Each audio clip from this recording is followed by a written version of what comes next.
Pelatih timnas Spanyol Luis Enrique memberi setiap pemainnya PR berlatih 1.000 penalti menjelang Piala Dunia 2022.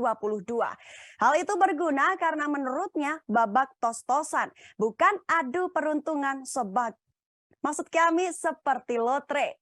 Mantan juara dunia edisi 2010 tersebut akan menghadapi Maroko di babak 16 besar pada Selasa 6 Desember 2022.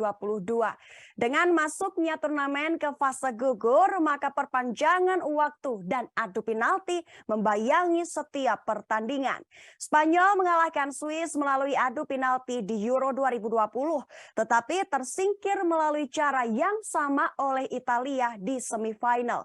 Luis Enrique juga menepis kritik atas gaya permainan timnya, yaitu membangun serangan dari pertahanan sendiri yang terkadang menempatkan Spanyol dalam tekanan di area berbahaya. Jepang meraih kemenangan mengejutkan 2-1 atas Spanyol dengan gol pertama datang setelah kehilangan bola di tepi kotak penalti, sehingga Ritsu Doan bisa mencetak gol. Ia setuju. Maksud kami, dia tidak setuju dengan kritik terhadap Spanyol.